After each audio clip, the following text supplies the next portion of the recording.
Good afternoon. My colleagues and I remain squarely focused on achieving our dual mandate goals of maximum employment and stable prices for the benefit of the American people. The U.S. economy expanded at a solid pace last year and is coming into 2026 on a firm footing. While job gains have remained low, the unemployment rate has shown some signs of stabilization, and inflation remains somewhat elevated.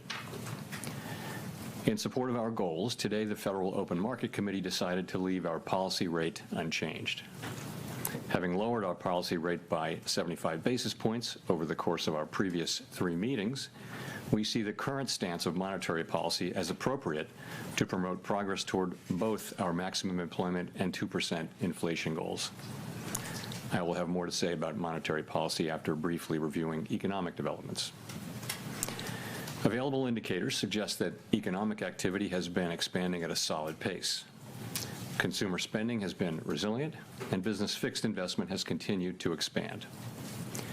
In contrast, activity in the housing sector has remained weak.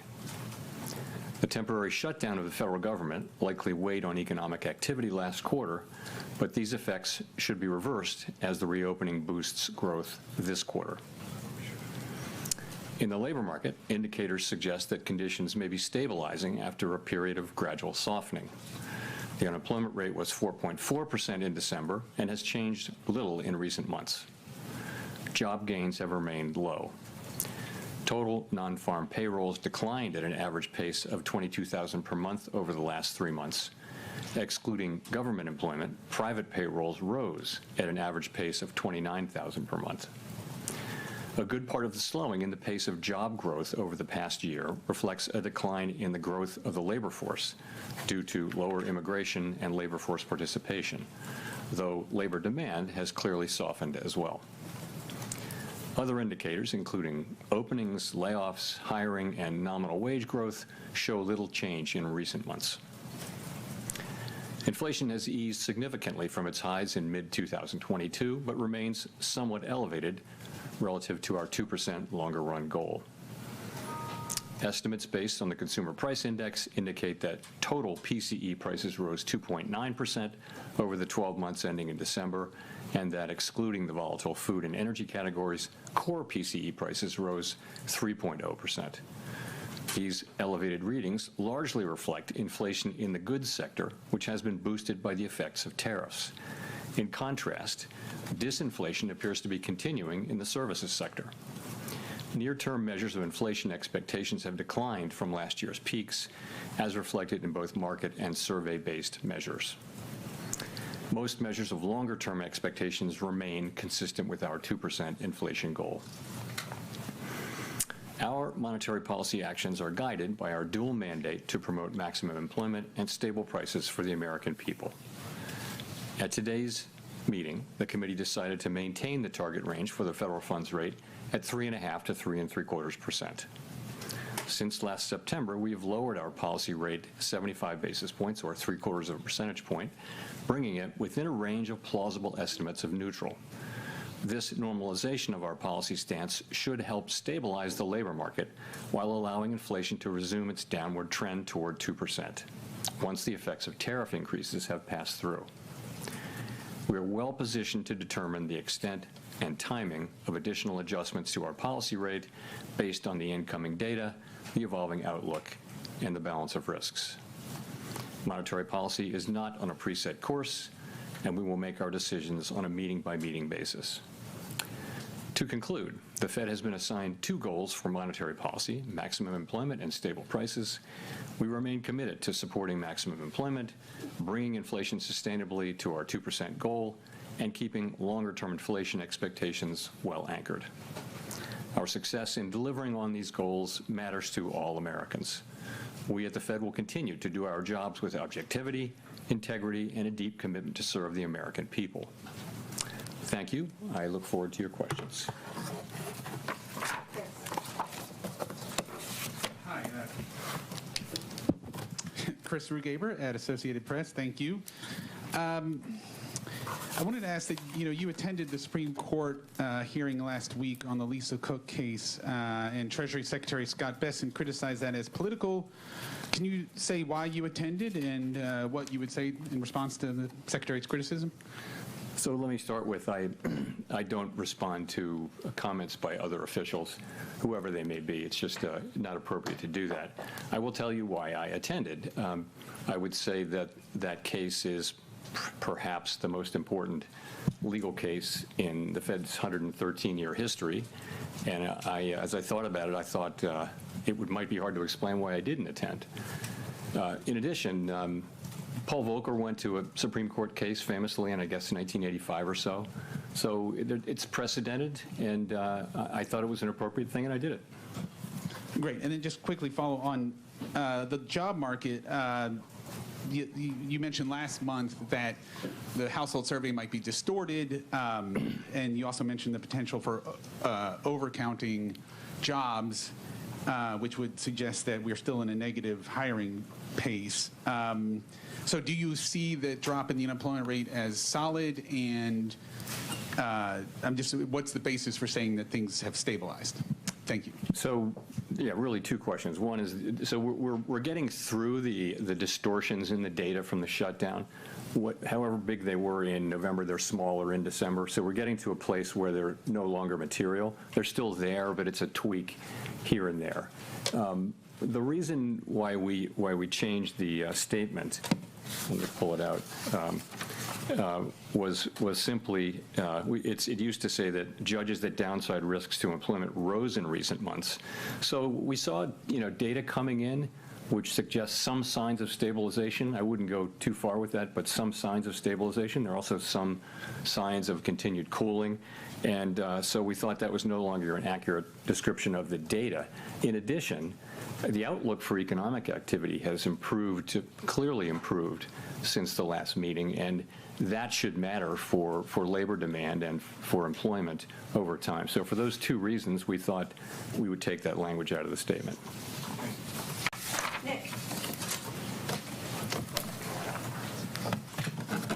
Nick Timrose, The Wall Street Journal.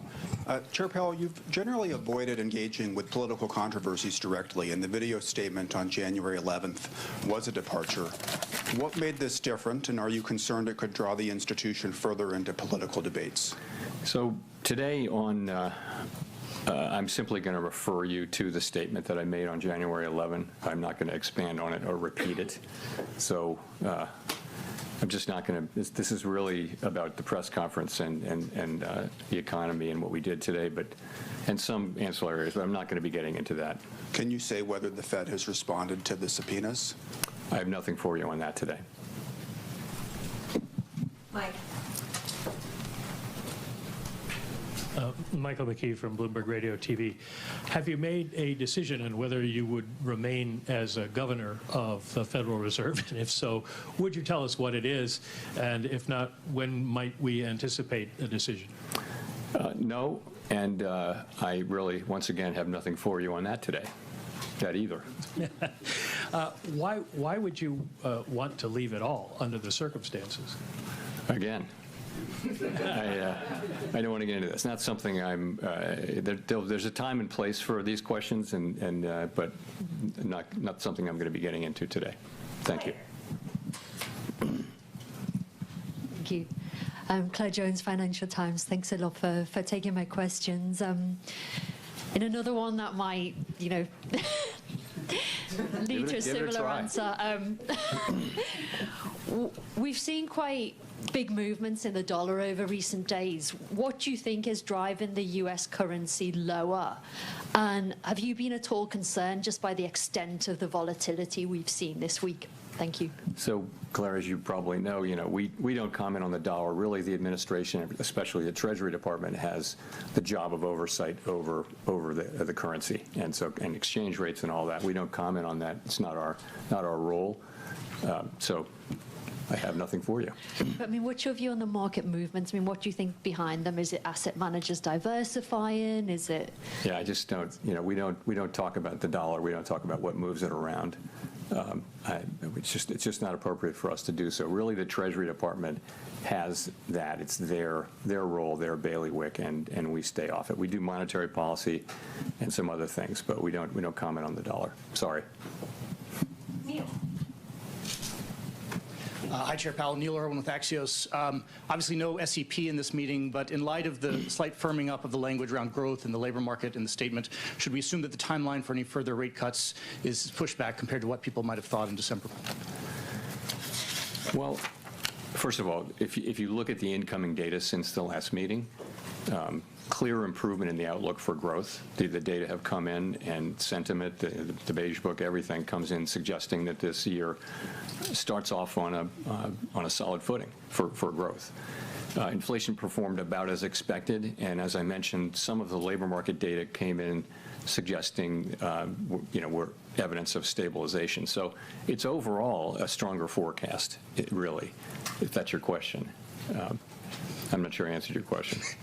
But in terms of timing or pacing of any additional easing? So we haven't made, what we'd say about this was that after this meeting, after the 3 recent rate cuts, we're well positioned to address the risks that we face on both sides of our dual mandate, and we'll continue to make our decisions meeting by meeting based on the incoming data, the implications for and the outlook and the balance of risks. Haven't made any decisions about future meetings, but the economy is growing at a solid pace.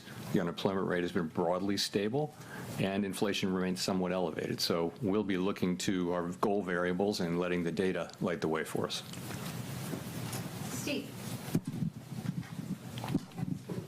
Steve Leisman, CNBC, and sticking with questions you might answer. Thank you.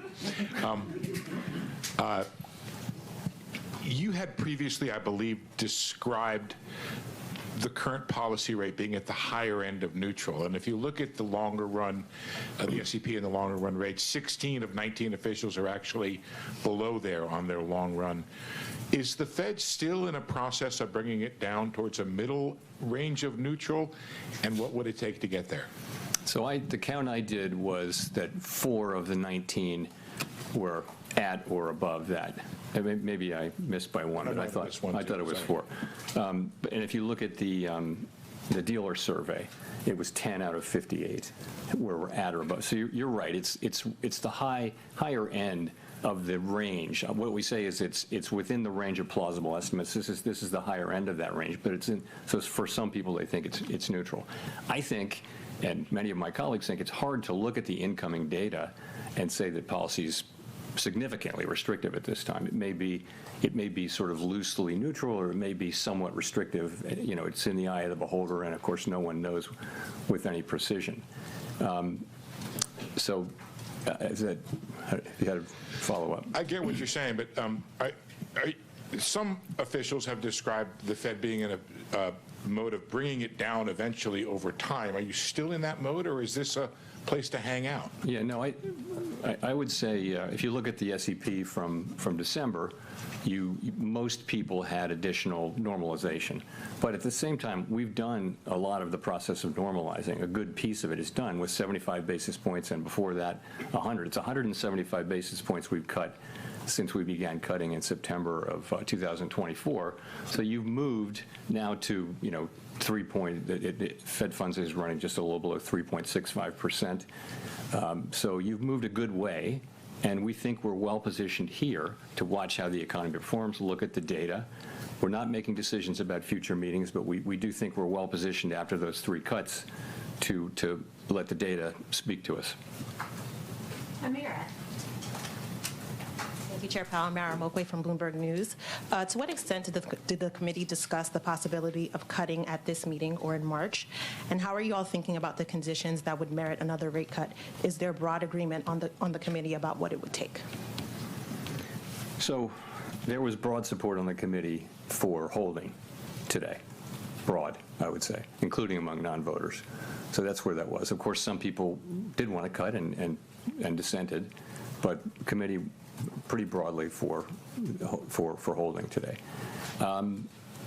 we're not trying to articulate a test for when to next cut or whether to cut at the next meeting.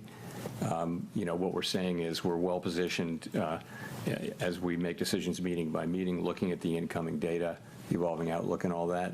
And, we're in a position where, we still have some tension between employment and inflation, but it's less than it was. I think that the upside risks to inflation and the downside risks to inflation have probably both diminished a bit. So, we'll be looking at that. It's about how you weigh the risks to the two goals and how big those, and quantify them. And so there are different views on the committee, and, we'll find our way forward as the data evolve.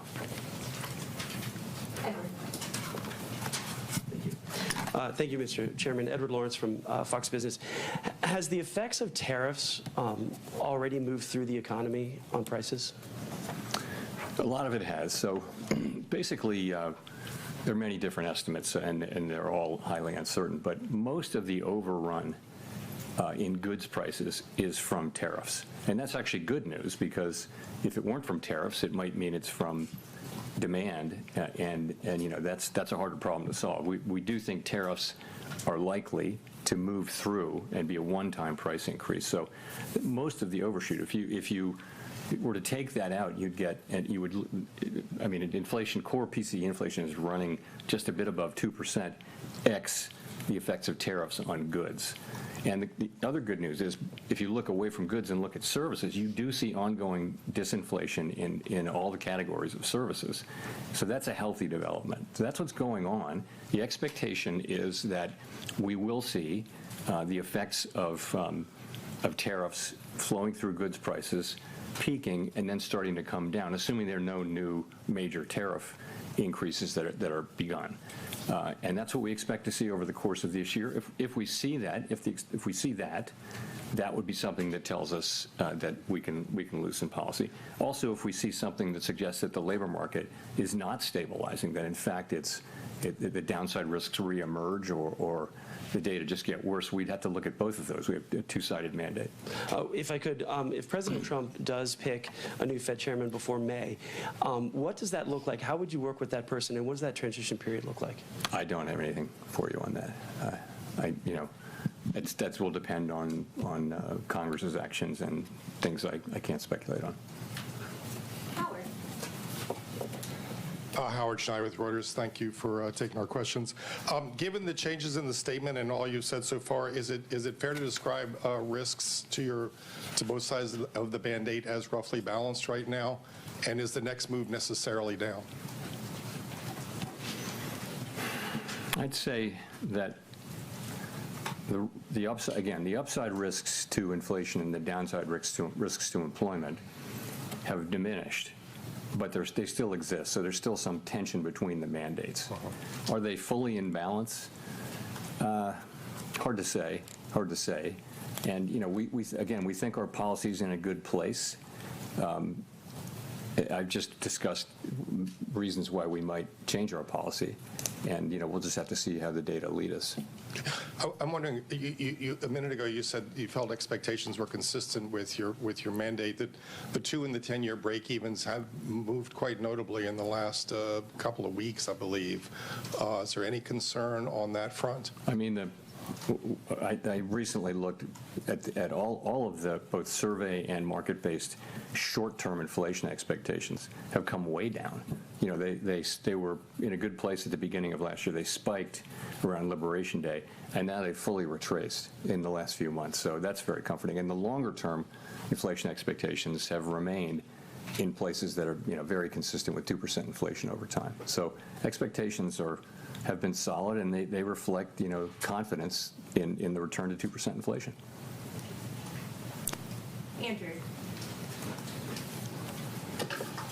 Apologies if this is a little bit repetitive, but in the past you've said that the reason you cut rates was that the risk to the labor market was greater than the risk to the inflation side. Is that still true? We haven't made. You're right. We saw the labor market weakening, and we acted, and I think that was the appropriate thing to do. We will always act to address what we see as the economy moving away from our goals. risks to both of the variables are a little less. I think that the upside risk to inflation, again, a little bit less, and the downside risk to employment, a little less. I just would say that. I'm not making a judgment about how,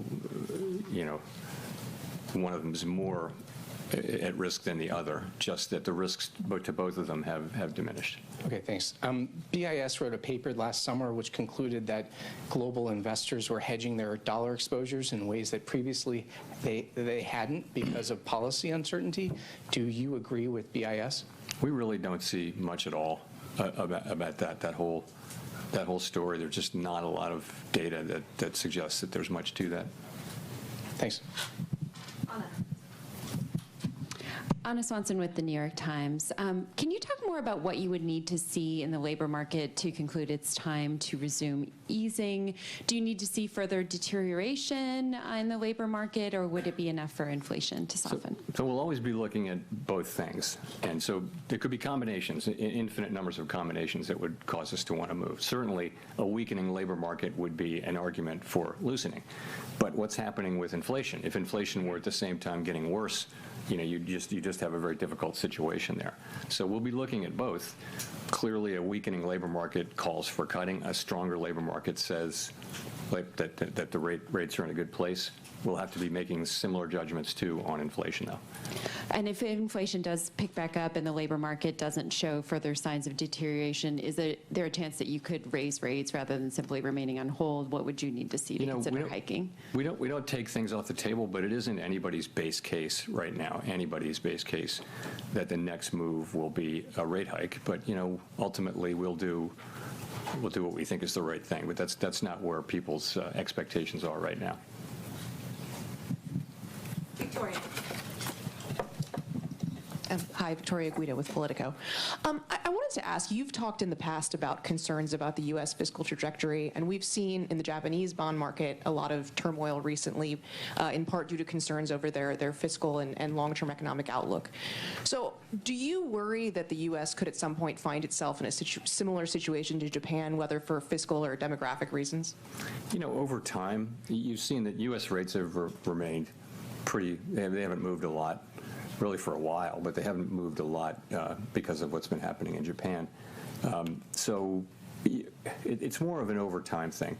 The U.S. federal budget deficit is, uncontroversially on an unsustainable path. The level of debt is not unsustainable. It's very much sustainable, but the path is unsustainable.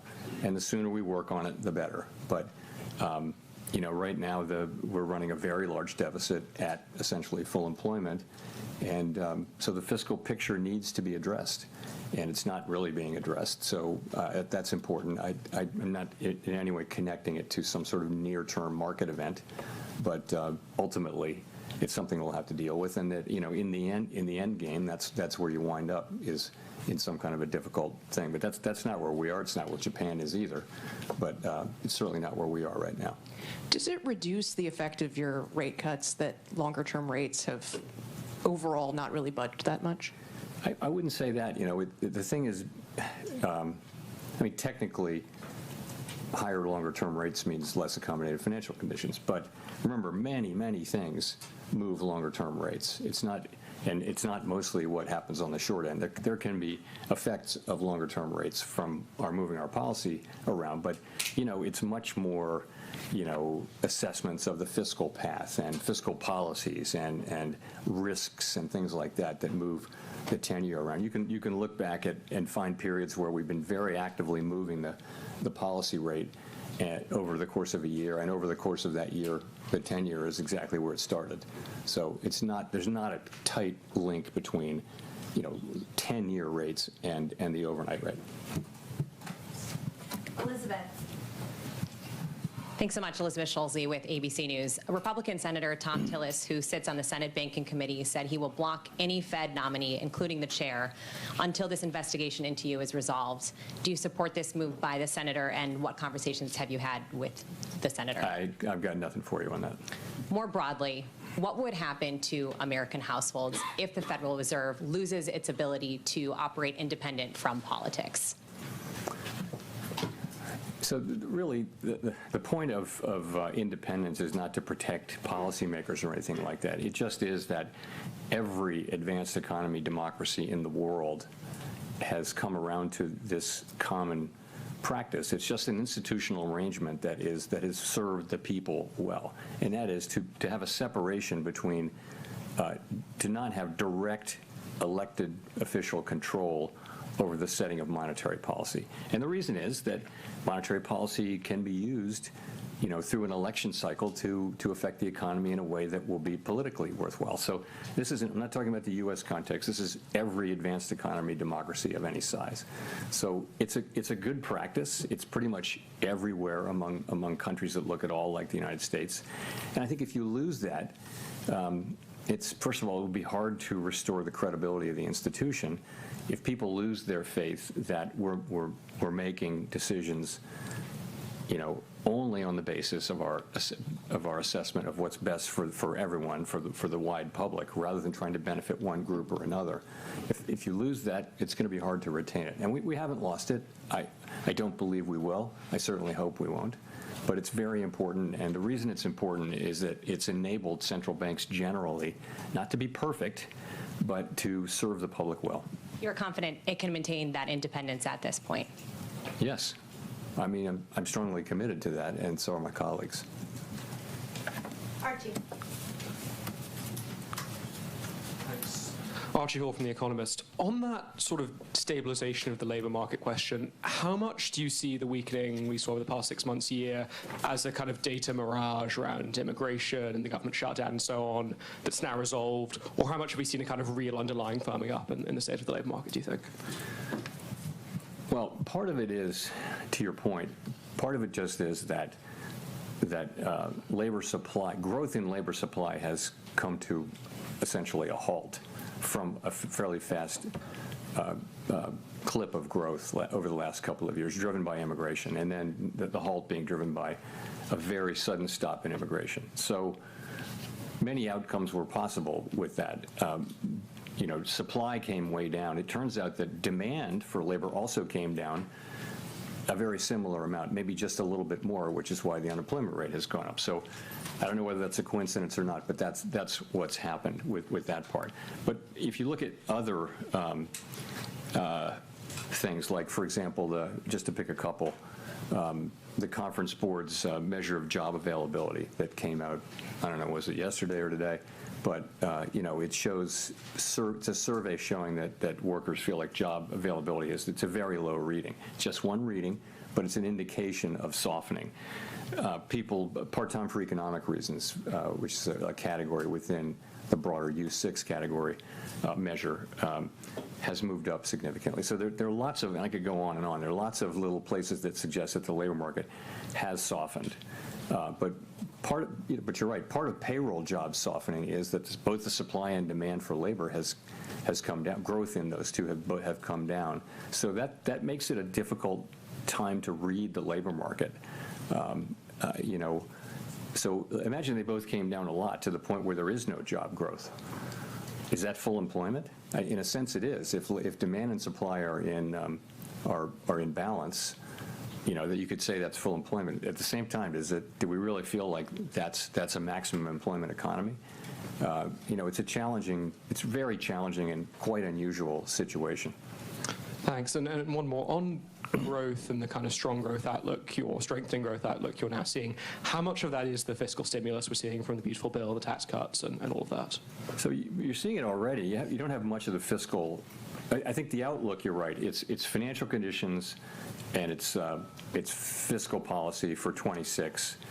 But you've got strong consumption that's been happening before financial conditions have been supportive, but before the fiscal effects really are shown. So essentially, the economy has once again surprised us with its strength, not for the first time.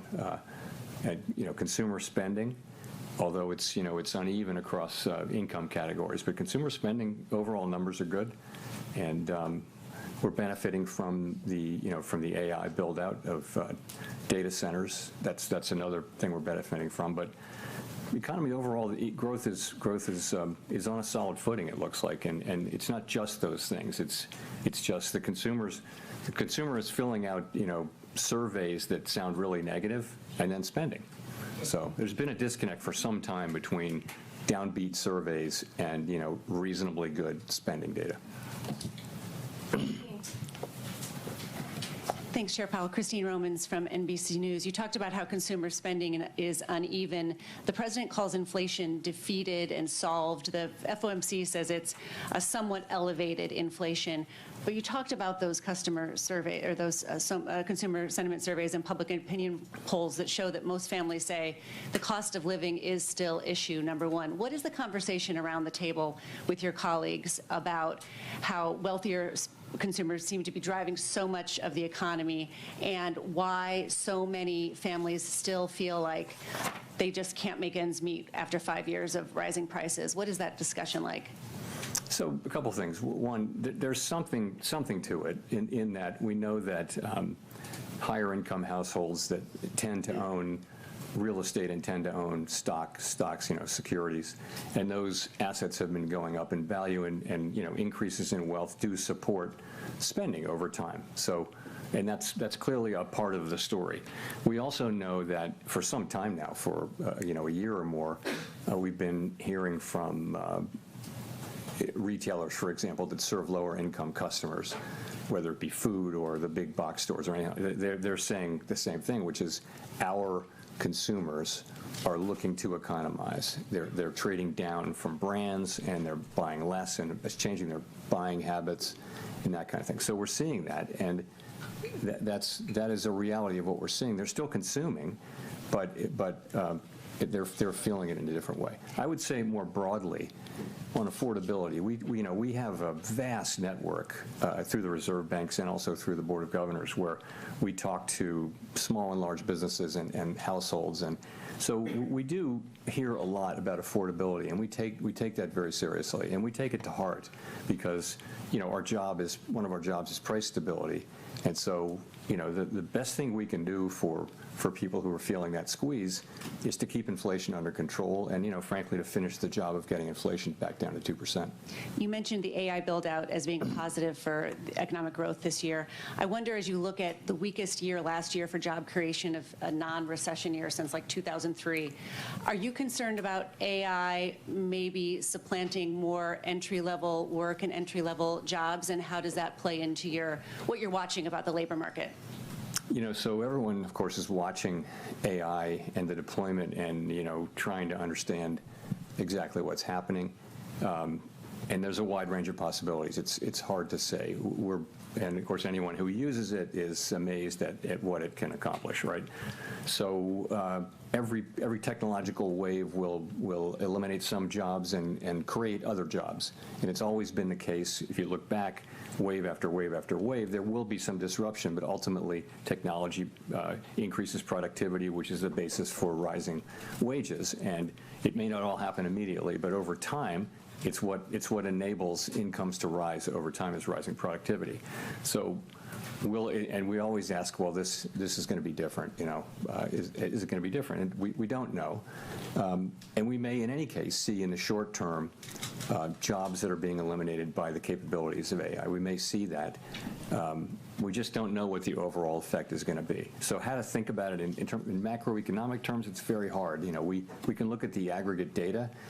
We can analyze, for example, there is some connection, it appears, between the low hiring for recent college grads and AI, but it's not the main or only driver. You hear large companies, though, many of them saying that they either won't be hiring for some time, or that they're hiring less, or that they're laying people off, and they tend to refer to AI when they do that. So we're all watching and learning, and it could certainly have pretty significant effects on the economy, the workforce, and our society. We don't really have the tools to address the concerns that may arise, but we have a lot of people who focus on analyzing it and try to understand what the macroeconomic implications are, which is our job.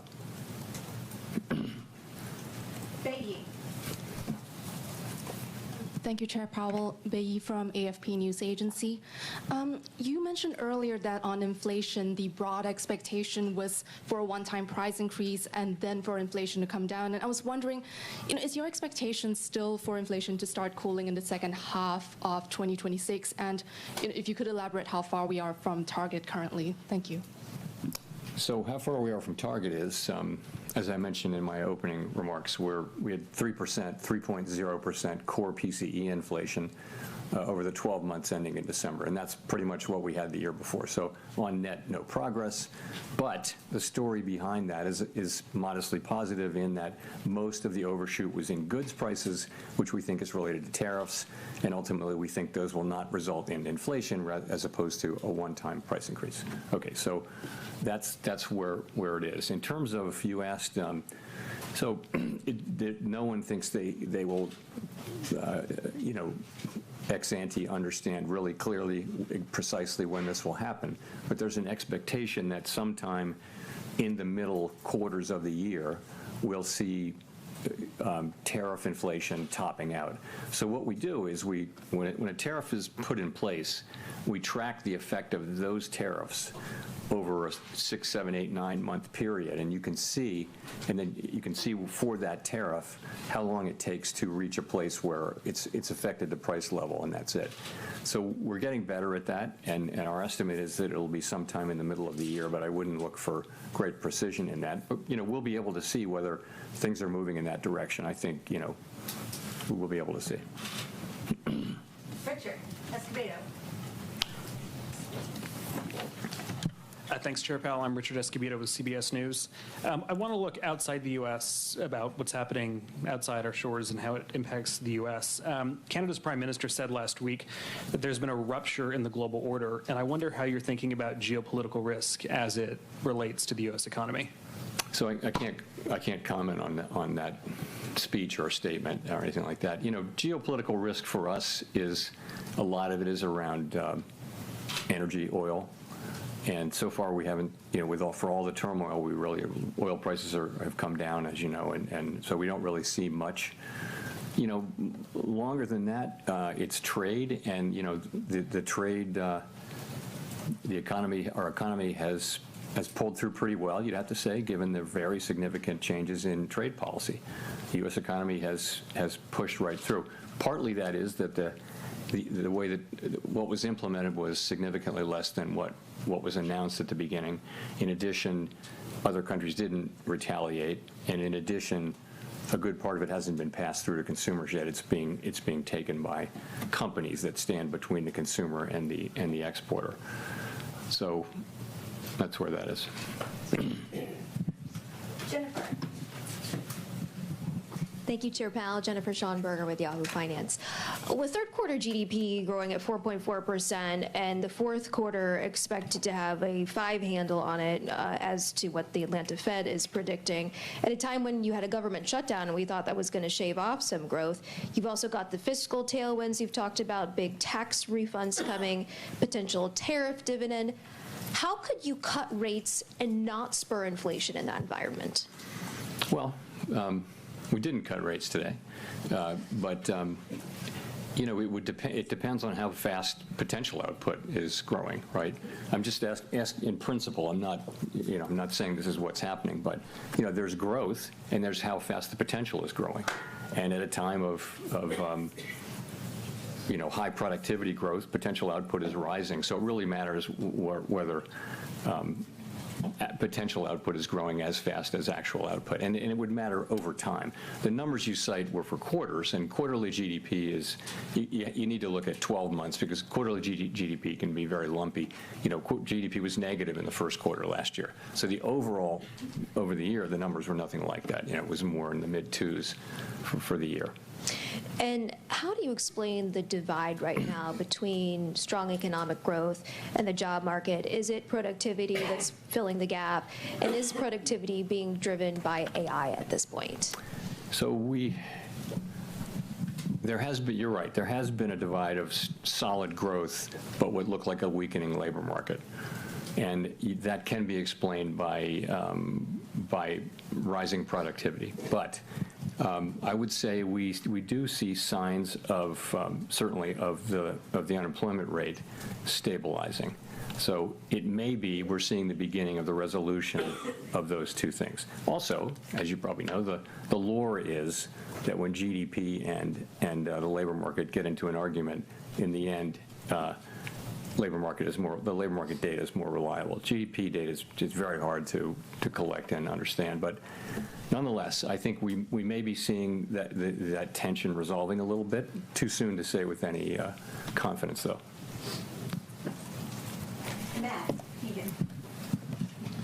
Matt Egan with CNN. Chair Powell, after today, you have 2 meetings left as Fed chair. You've obviously experienced a lot during your time as Fed chair, served under multiple presidents. I'm wondering what advice you have for whoever your successor might be. Honestly, I'd say a couple of things. One is stay out of elected politics. Don't get pulled into elected politics. Don't do it. And that's another thing. Another is that, our window into democratic accountability is Congress. And it's not a passive burden for us to go to Congress and talk to people. It's an affirmative, regular obligation. If you want democratic legitimacy, you earn it by your interactions with our elected overseers. And so it's something you need to work hard at, and I have worked hard at it. So, and the last thing is, it's easy to criticize government institutions so many ways. I will tell whoever it is, you're about to meet the most qualified group of people you not only have ever worked with, you will ever work with. And when you meet Fed staff, and not everybody's perfect, but there isn't a better cadre of professionals more dedicated to the public well-being than work at the Fed. Thanks for that answer. If I may follow up, as I'm sure you've noticed, gold and silver prices have experienced historic gains of late. And I'm wondering how much attention, if any, you pay to those moves and what message you may take from these significant price increases we've seen for precious metals. Don't take much message macroeconomically. The argument can be made that we're losing credibility or something. It's simply not the case. If you look at where inflation expectations are, our credibility is right where it needs to be. So we look at those things. We don't get spun up over particular asset price changes, although we do monitor them, of course. Nicole, for the last question. Hi, Nicole Goodkind-Barron's. Some prominent critics have charged that the Fed's economic models are somewhat backward-looking, but should be more forward-looking, incorporating things like productivity increases from AI. How do you incorporate current and future developments into your analysis and decision-making, and do you have an answer to those critics? Yeah, so by and large, those criticisms, as somebody on the inside, they just don't make sense, and I'll tell you why. Every FOMC participant writes down a forecast every quarter, right? The summary of economic projections, and that's the basis for how we think about the economy. So, and the other thing is, what an economic model can do is it can grind up all the data for the last number of years, 50 years, let's say, and it can identify what are the relationships between variables A, B, C, D, and all that kind of thing. And it can tell you if you change one of those variables, this is what should happen in the macroeconomy. That's just the way it works. However, the structure of the macroeconomy is constantly changing. For example, we hadn't had a pandemic in 100 years. It wasn't in the model, and we knew it from the very beginning. It was not in the model. A trade war of this scope, we'd never had that in 100 years. And so there's great uncertainty at different points. Another thing I'll say is, when it comes to, technological developments, that raise potential output, some kind of technological revolution, like happened in the 90s here and like maybe happening now with AI. We're all over that, and everyone studies those periods, and we're very clear-eyed about the possibility that this higher productivity may persist, and also that it may not. We're not. No one's sitting here unaware of the possibility of higher productivity. We've been talking about it for 3 years. It long predates the current situation. It's been going on for 5 or 6 years. We've had productivity higher. We've been talking about it that whole time. So it's very much on our minds, and we are well aware that higher productivity means higher potential output, and it changes the way you think about potentially inflation, growth, labor market, and all those things. That's all in our models. I mean, if it's just a question of using better models, bring them on. Where are they? We'll take them. But I think, we certainly are in contact with anybody who does economic modeling, and we're always looking to do better at that. But that's how I think about that. And just a quick follow-up. We've been talking a lot about tariffs and passing through, and we've been talking a lot about them for the past few months.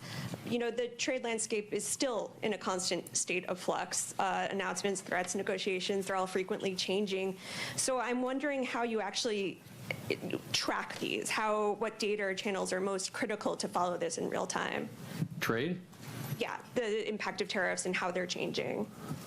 Yeah, I think our staff has done a really nice job on that, and they've kind of put it together in real time. So as I mentioned, a tariff gets put in place. You can pretty much track its effects on pricing and on everything, and so you build a model up from all of the tariffs. At the beginning, it was very much of a forecast. Now it's every cycle that goes by, it becomes more informed by actual data, and our forecasts were not far off. What changed was, as I think I said earlier, what was implemented was smaller than what was announced. In addition, we didn't see retaliation internationally, and I think people did generally expect that because we saw that in the past, and that really mattered too. And then the other thing is that pass-through didn't know how fast that was going to be to consumers, didn't know how much exporters would take, how much companies in the middle would take, and how much the consumer would take. And it turns out it's a lot of companies in the middle who, by the way, are pretty strongly committed to passing the rest of it through, which is one of the reasons why we need to keep our eye on inflation and not declare victory prematurely. Thank you. We're done? We're done. Okay. Thank you very much.